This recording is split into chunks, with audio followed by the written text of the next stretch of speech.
Ndala, ndala, ndala. Bienvenue et bon retour sur ma chaîne. Aujourd'hui, je voulais faire une petite revue et discussion sur une mini-série qui est présentement sur la plateforme Netflix. C'est probablement une série que vous avez déjà entendu parler. Il y a eu plusieurs vidéos qui ont été faites en français et en anglais sur cette histoire. Et je voulais prendre le temps de rajouter un peu ma part à la conversation qui a déjà eu lieu depuis un bon moment. Ce que j'ai remarqué et les éléments que je vais soulever ici, si vous n'avez pas encore vu la série, je ne ferai pas vraiment de spoiler, il n'y aura pas de discussion de l'histoire en tant que telle. Je vais juste pointer à quelques éléments qui devraient être soulevés et qui ne sont pas vraiment discutés dans les vidéos qui font des revues de cette série. Maintenant, il y a 3 éléments en particulier dont j'aimerais parler. Mais avant cela, je voulais juste faire une petite prémisse. Pour moi, il semble évident, comme cette série l'indique d'elle-même dans chacun des épisodes de départ, et que c'est une série qui est inspirée de la vie de Madame C.J. Walker. Ce n'est pas une biographie, ce n'est pas un documentaire, ce n'est pas une série historique. C'est une histoire qui est tout simplement inspirée. Donc, puisqu'elle est inspirée, elle ne va pas avoir le même cheminement, elle ne va pas avoir les mêmes détails que la vie factuelle de Madame C.J. Walker. Et je pensais pour moi, comme ça le disait dans le titre, que c'était évident. Mais apparemment, pour certaines personnes, ça ne l'est pas. Mais c'est évident. Et c'est bien sûr sur cette base-là que responsabilité est mise à chacun de pouvoir faire sa propre recherche pour savoir exactement quelle était la vie et l'histoire de Madame C.J. Walker que je vous invite à faire lors de votre temps libre. Maintenant que cela est dit, je veux me pencher sur 3 points en particulier avec lesquels j'aimerais vous laisser. Car je pense que ce sont 3 points que je n'ai vu nulle part discuter et puis les personnes qui m'avaient recommandé cette mini-série à la base, pour certaines raisons, ne me l'avaient pas mentionné non plus. Et je pense que ces 3 points vont peut-être aussi vous éclairer sur votre manière de regarder les films. Je pense que sur ma chaîne, je parle assez souvent de vous dire que les films ont toujours quelque chose à nous apprendre. Il ne s'agit qu'à nous de discerner ce qui est constructif, ce qui est utile du reste. Donc, le premier point que j'aimerais aborder est le point de l'aspect un peu inquisitoire et négatif que beaucoup de personnes parlent déjà dans plusieurs vidéos. La façon dont les hommes sont montrés de façon négative. Pour moi, le point que j'aimerais aborder est le point contraire. Nous sommes déjà tellement habitués à chercher le négatif, à chercher ce qui ne va pas, à chercher ce qui pourrait, le problème, que nous ne mettons pas ou nous n'ayons pas la même assiduité à chercher le positif et les choses qui sont des solutions, les choses qui sont constructives, les choses qui peuvent nous aider à mieux faire dans l'avenir.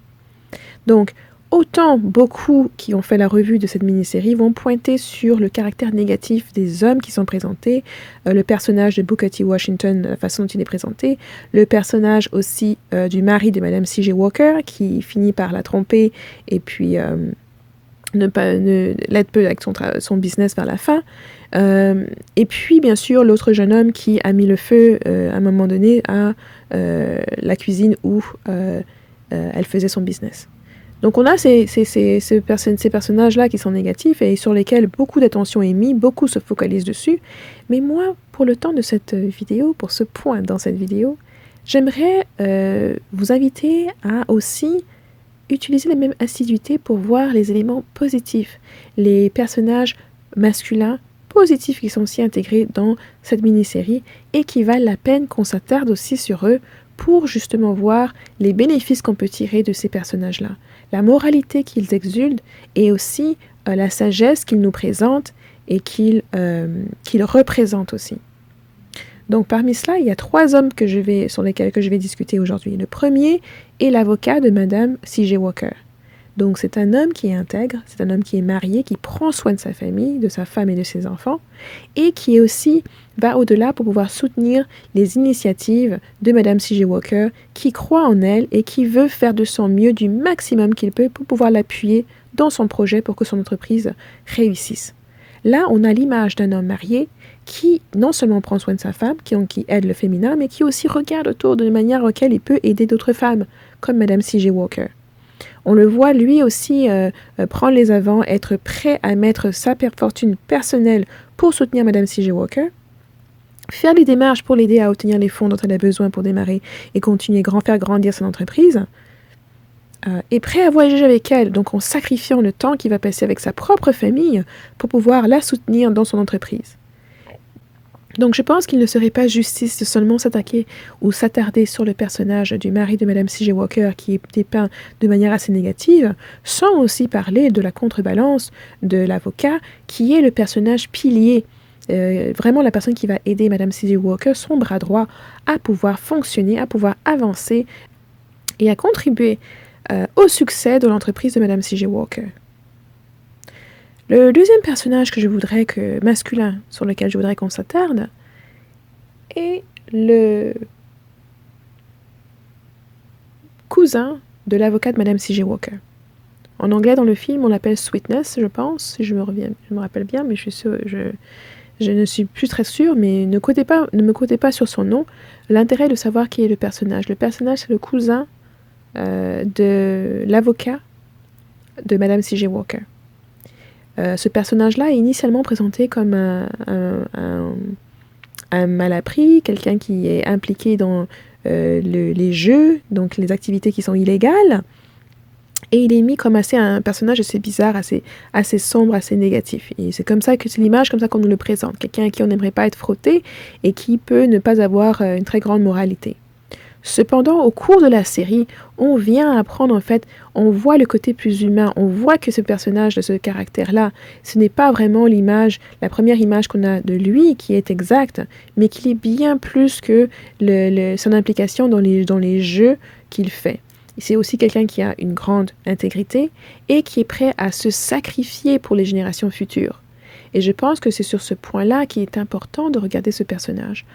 Pour moi, la scène, lorsqu'on apprend la mort de ce personnage-là, cette scène-là, pour moi, c'est une scène qui m'a donné, j'avais les larmes aux yeux, de savoir que justement, l'avocat était parti en voyage pour pouvoir soutenir Madame C.J. Walker et avait laissé ainsi sa famille et ses enfants exposés au temps de racisme de l'époque.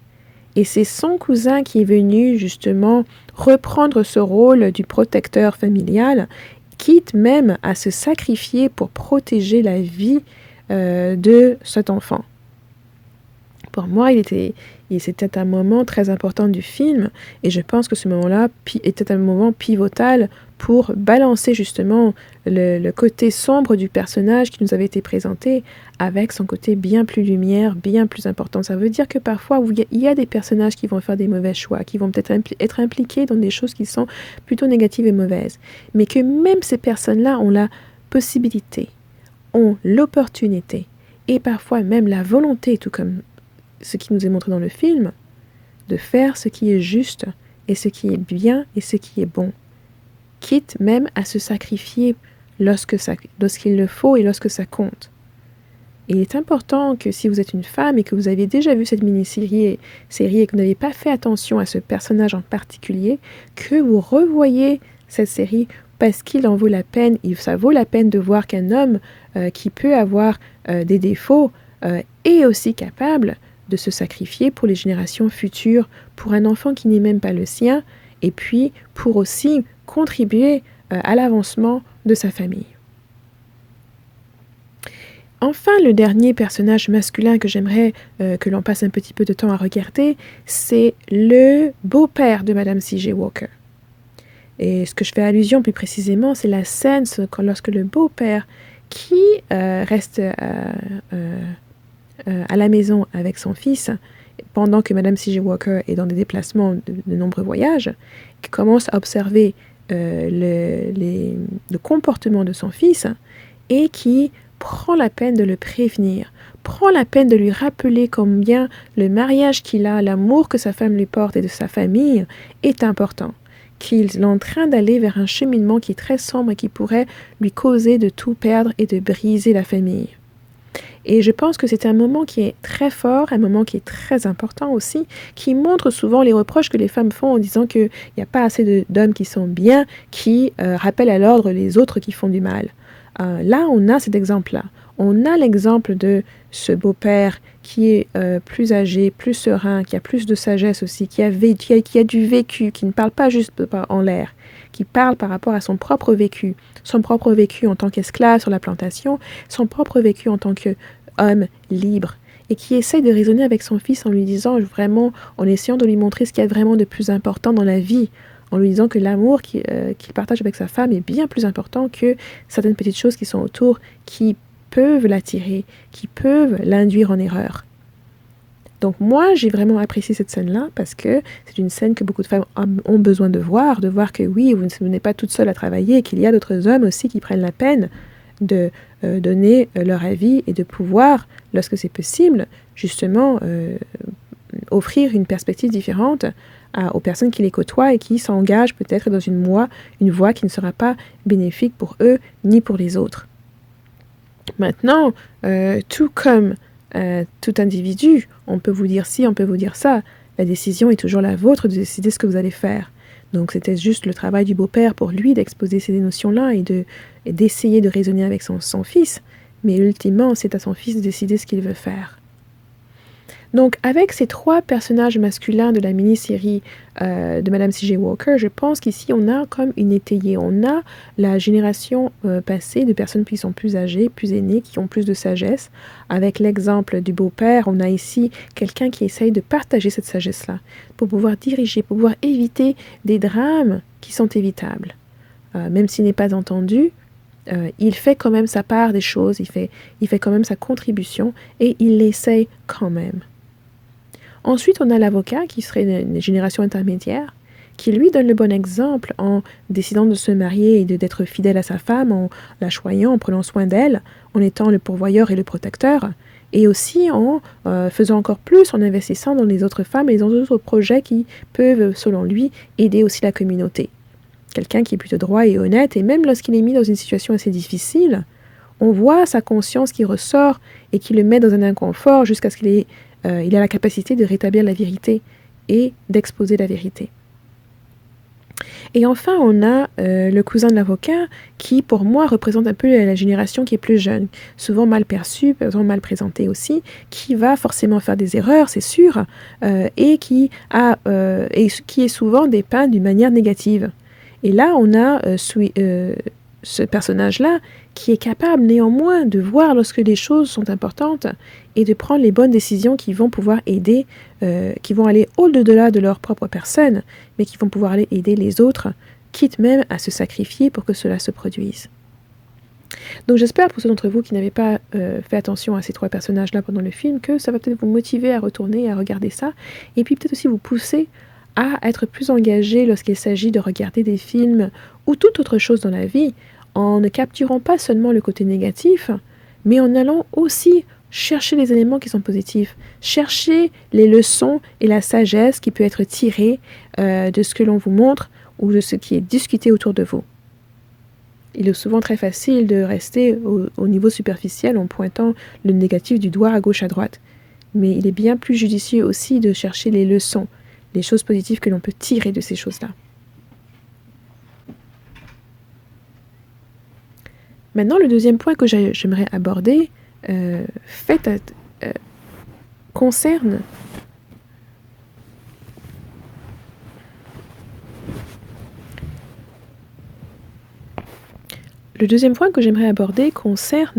le titre lui-même de la mini-série, Self-Made, quelqu'un qui s'est fait lui-même, qui a réussi par lui-même.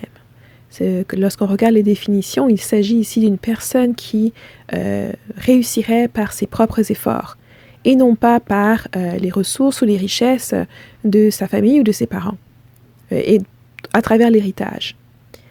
Maintenant, la notion de réussir seul est une notion qui est souvent poussée, qui est même parfois glamorisée ou valorisée, qui est quelque part... les gens sont quelque part fiers de pouvoir faire quelque chose tout seul, sans l'aide de personne. Mais en réalité, nous ne réussissons jamais seuls. Nous ne pouvons pas réussir seuls. Et c'est une bonne chose. Je vais revenir sur cette notion un peu plus tard. Mais c'était pour vous dire que lorsqu'on habite en société, nos efforts, ce ne sont pas seulement nos efforts qui nous amènent à réussir. Ce ne sont jamais seulement nos efforts qui nous amènent à réussir. Et je vais vous expliquer pourquoi.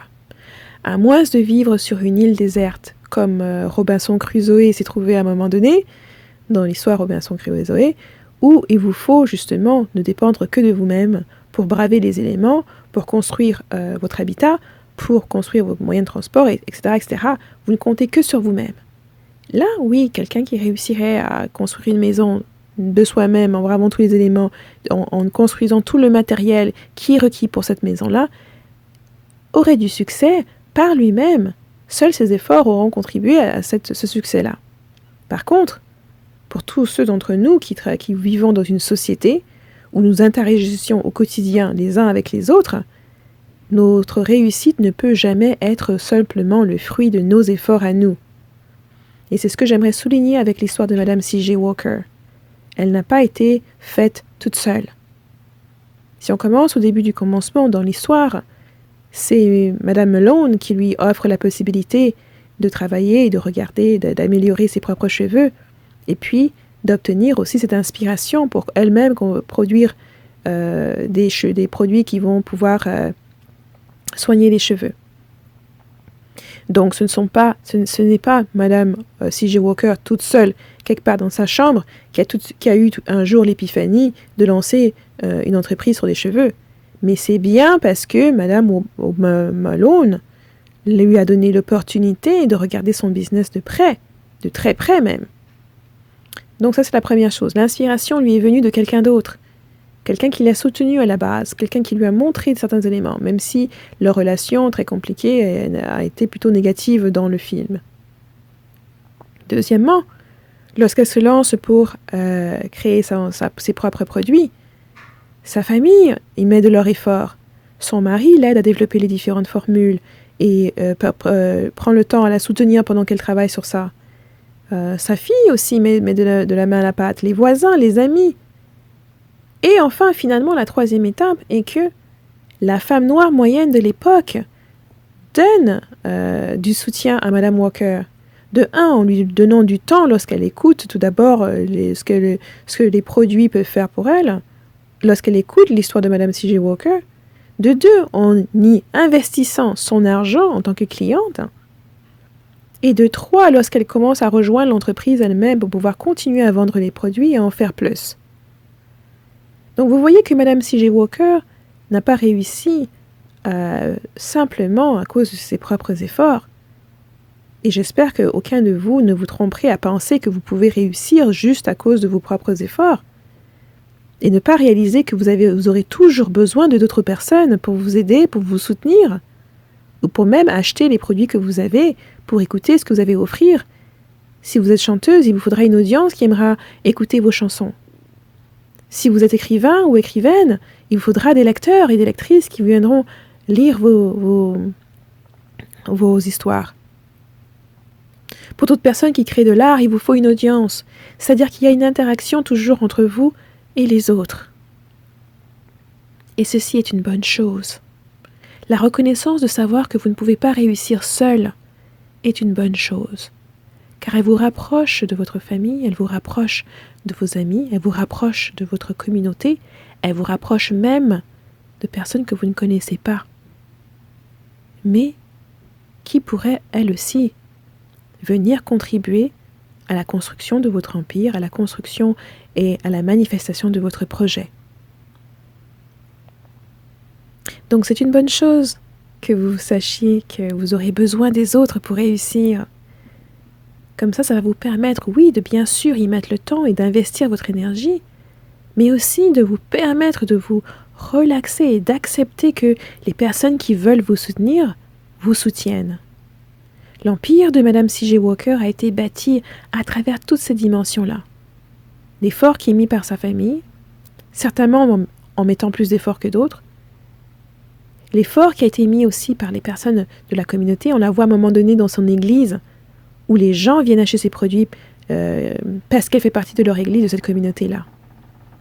On la voit aussi qui va aller vers d'autres femmes qui sont plus aisées, des entrepreneurs, pour qu'eux aussi puissent investir dans son business pour qu'elles puissent grandir.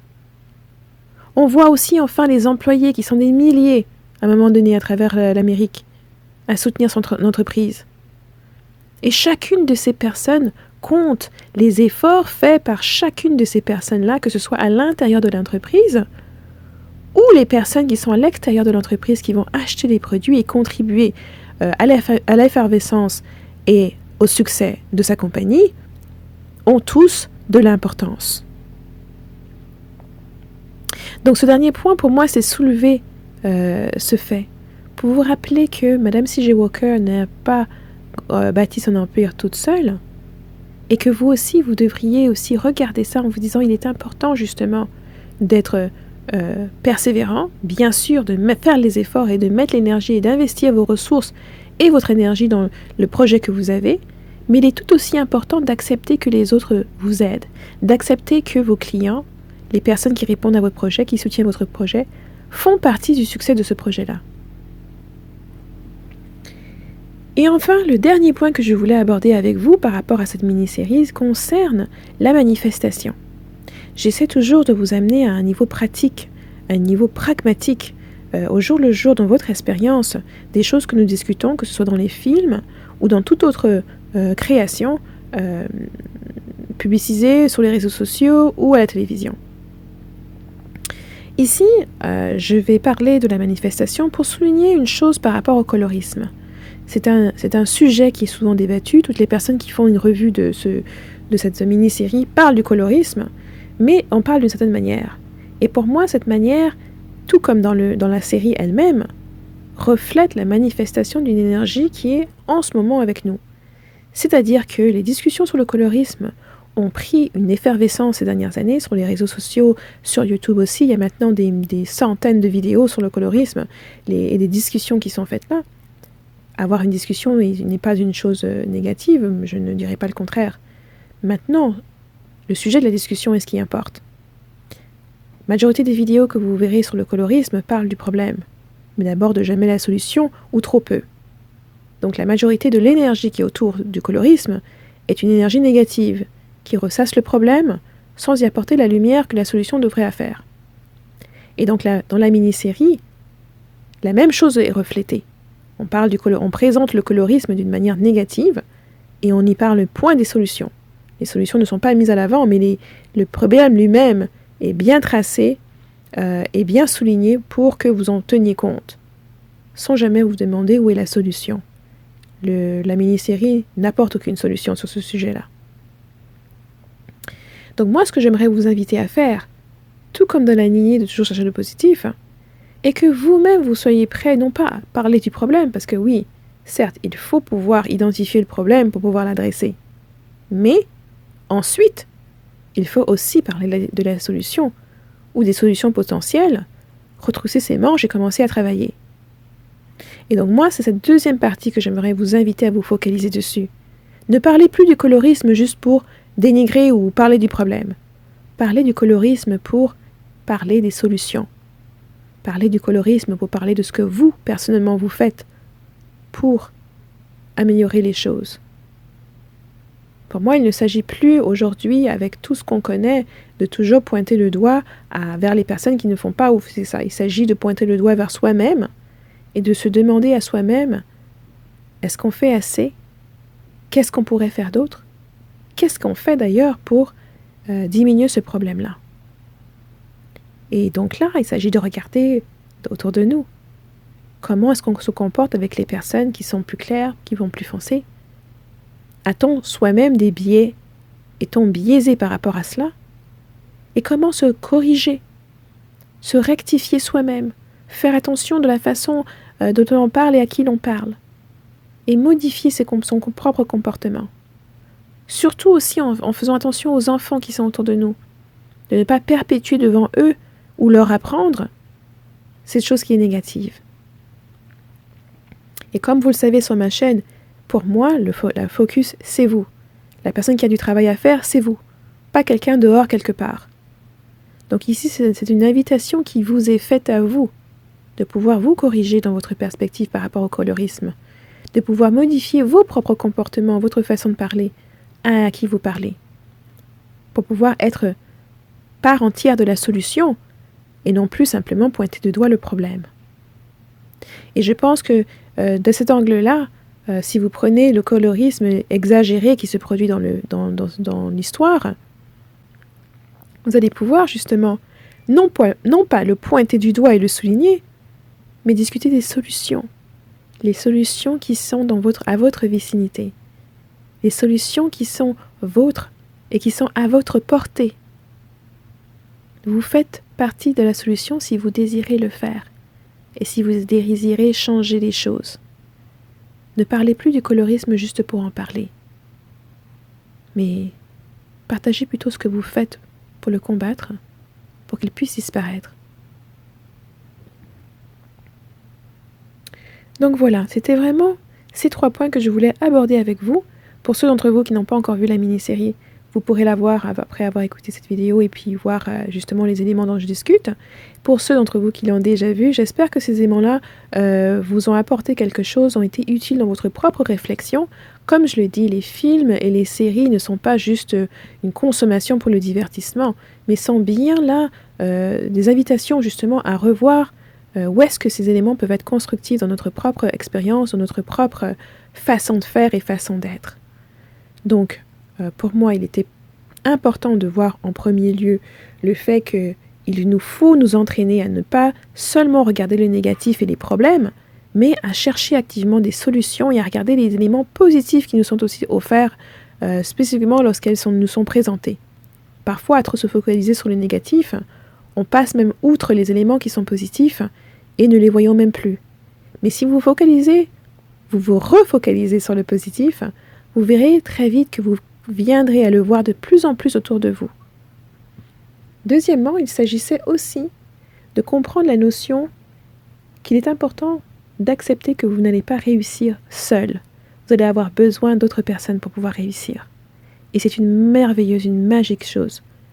Bien sûr, ça n'enlève pas que vous allez devoir quand même y mettre des efforts et que vous allez devoir aussi vous tourner vraiment vers les personnes qui veulent vous soutenir et accepter de recevoir ce soutien-là.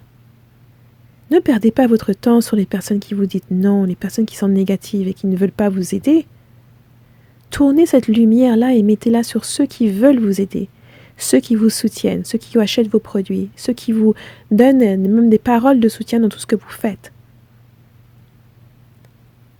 Utilisez votre temps et votre énergie à donner de la reconnaissance aux personnes qui vous soutiennent et aussi à accepter ce soutien, ce support qui va vous aider à compléter votre projet, qui va vous aider à bâtir la famille que vous voulez bâtir, l'empire que vous voulez bâtir, l'entreprise, etc., etc. Et enfin, il s'agissait aussi de prendre acte et responsabilité, non pas de toujours pointer le doigt vers les autres, mais de regarder comment est-ce que, au jour le jour, on peut faire partie de la solution. Comment est-ce que lorsqu'on a déjà identifié un problème, faire partie de la solution en étant un exemple, en essayant de faire de son mieux pour être un exemple pour soi-même et pour les autres. Alors, j'espère que cette vidéo aura été utile. Je vous laisserai dans les commentaires rebondir sur les points que j'ai soulevés et puis je vous verrai dans la prochaine vidéo.